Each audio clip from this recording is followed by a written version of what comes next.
En compagnie de Benoît Blaquière. Benoît, bonjour. Bonjour Jérôme, bonjour à tous. Benoît, on te reçoit aujourd'hui parce que déjà tu as 30 années de rugby derrière toi. Je ne crois pas qu'il soit utile de préciser, mais on va le faire quand même, ton parcours. Tu as commencé ton école de rugby à Bruguière-Saint-Jory, tu es passé par le Stade Toulousain, par Blagnac, par Toulouse-Allende-Camville, par Villemur, et puis surtout par la Vallée du Giroux en 2007 jusqu'en 2016. Donc un an avant le titre, hein, tu as bien fait d'arrêter en 2016. 30 années de rugby qui ont fait que tu nous avais annoncé ta retraite à ce moment-là et tu nous avais dit peut-être que tu reviendrais. Et puis octobre 2019, c'est pas si vieux, tu reprends du collier. Ça s'est passé comment? Est-ce que tu peux nous le rappeler s'il te plaît? Eh bien, juste à l'intersaison, juste avant, quelques anciens, enfin, qui sont anciens aujourd'hui, que j'ai entraînés, des gamins de la Lando-Canville, Alexis Brunet, Mathieu Séolin et toute leur bande, voulaient finir ensemble et rejouer dans un club de la région. Donc, ce qui m'a fait plaisir, ils sont venus me voir, j'étais leur premier entraîneur, ils voulaient que je sois leur dernier. Donc, je leur ai dit que ça ne se passait pas comme ça, le rugby, faites c'est commencé. Et ils viennent me voir chez moi, donc je leur dis, ben oui, forcément, vous me dites que je viens finir peut-être à Saint-Jory. Saint-Jory, c'est à côté de la maison. Donc, ça a fait le chemin dans ma tête. J'y suis allé comme consultant. Et puis après, tu sais comment ça se passe. Une semaine, 2 semaines, 3 semaines, on se prend au jeu. La passion revient vite. Et en octobre, j'ai pris l'entraînement avec Totor pour des obligations de travail. Je devais prendre un peu de recul. Donc, j'ai pris le devant. Et voilà un peu comment ça s'est passé, mon retour un peu au rugby.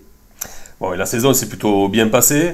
Vous étiez troisième au classement, je crois, qualifié, enfin qualifiable avant l'arrêt des compétitions pour les raisons que l'on sait. Tu aurais pu en rester là finalement, puisque toi, le consultant de luxe, tu t'étais engagé pour faire une pige. Et puis finalement, tu vas nous annoncer que tu remets le bleu de chauffe. Alors, je vais annoncer que je vais finir l'année qui, pour moi, n'est pas finie. Puisque, comme tu l'as dit, on est troisième. Pour nous, dans nos têtes, déjà, on était second, puisqu'il nous restait un match. On finit troisième par péréquation. On devait recevoir, justement, le second Tri-sur-Baïse pour finir second, leur passer devant en les battant à domicile. Donc, c'était un peu sur notre plan de route. C'était de gagner ce match et d'en faire déjà un premier match de phase finale. Et donc, du coup, voilà. Arrêter comme ça. Enfin, après, tu me connais, quand je commence, je finis. Et pour moi, l'année n'est pas finie. Donc, oui, je vous annonce que je vais repartir. Bernard Papex, le président, me l'a fortement demandé et je l'ai accepté. Alors Bernard Papex, tu l'évoques, c'est le président historique du club. Ça ressemble un peu à pas un baroud d'honneur, mais en tout cas à une forte envie d'aller toucher du bois, parce que quand on voit l'effectif que tu as su conserver déjà, euh, on se dit que Saint-Jory aura des arguments à faire valoir la saison prochaine. Oui, alors, on a un effectif qui a été remanié justement l'an dernier à 80%. Donc, un début de saison un peu difficile, une victoire d'un point contre Porté. Puis après, tout s'est mis en place. On a enchaîné 7-8 victoires de rang. Le groupe vit bien. Mais comme je te dis, 80% de nouveaux joueurs en équipier premier. On a réussi à conserver quasiment 80 ou 90% de l'effectif. Mais par rapport au coronavirus, ils auront un an de plus. Ils n'étaient pas quand même très jeunes non plus cette année. Donc, on ne peut pas dire toucher du bois. Enfin, tu sais comment c'est. Moi, j'ai joué 30 ans en senior et le bois, je le touche qu'au bureau, quoi. Donc, sur mon bureau. C'est pour ça que je peux pas. On peut pas dire ça. On va essayer de faire une belle saison, au moins aussi belle que cette année. Et puis après, on verra bien au printemps prochain ce qui se passera. Mais le but est d'aller le plus loin possible. Je ne vais pas te dire qu'on joue simplement le maintien. Voilà. Après, on nous avait proposé la montée. J'allais y venir. Voilà. Et donc? Et donc, du coup, voilà, en finissant troisième sur le papier, c'était pas mérité sportivement pour moi. Donc, j'ai dit à Bernard, pour moi, il faut pas monter. Voilà. Et comme pour les mêmes raisons que ce que je t'ai dit juste avant, hein, c'est avec un remaniement de 80% et avec ce coronavirus, pour aller recruter, c'est quand même compliqué. Donc, je trouvais pas opportun avec un groupe assez âgé de monter en honneur. Voilà. Surtout, moi j'aime quand c'est gagné sportivement et que là ça l'était pas forcément. Et alors on se projette dans un an, si tu veux bien. Imaginons que tu montes avec ton effectif vieillissant.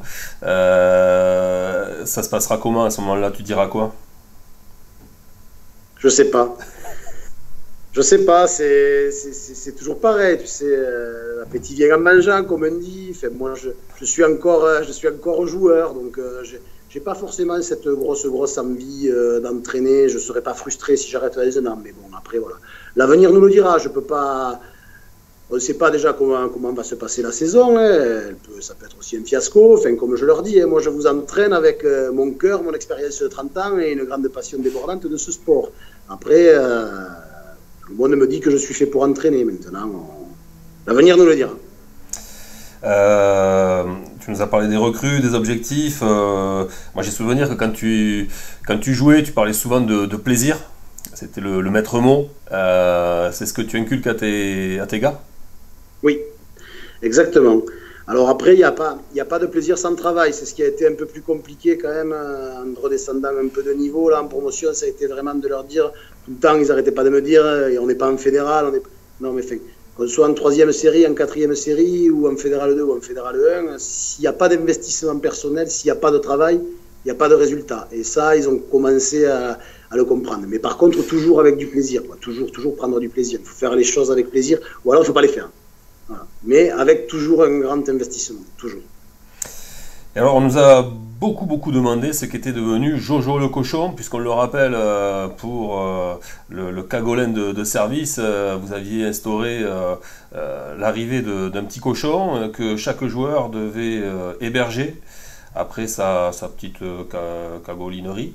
Qu'est-ce qu'il est devenu Jojo? Parce que bon, il devait passer à la casserole, non? Alors, Jojo a fait 3 domiciles, dont le mien. Oui, c'est pour ça qu'on t'en parle. Il arrivait déjà à 50 kilos. Donc, du coup, de le passer chez l'un chez l'autre, quelqu'un avec un appartement, c'était pas possible. Donc, on a trouvé très gentiment un baricot, un des anciens de Saint-Jory, qui a un grand domaine. On l'a mis chez lui. Et donc, chaque semaine, le joueur cagolin allait le soigner toute la semaine à la ferme.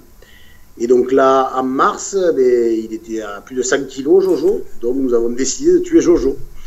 Donc c'est Pilou, le boucher sponsor du club de Gagnac, avec Coco, notre 10, qui est bouché chez lui, qui l'ont tué. Et voilà. Donc nous avons Jojo au frais pour quand on pourra se déconfiner, le manger tous ensemble, joueurs, dirigeants, entraîneurs, femmes de joueurs, enfants. Voilà. Donc, Jojo est prêt à être mangé. Et nous cherchons une idée justement pour la saison prochaine. D'accord. Bon, mais je crois que c'était important. Je crois que c'était important de le signaler, hein, puisque nos lecteurs nous le demandaient en masse après son succès sur nos ondes. Tout le monde se posait la question sur sa santé. Maintenant, tu nous as répondu. Merci beaucoup. On imagine qu'il y aura de belles idées pour la saison prochaine.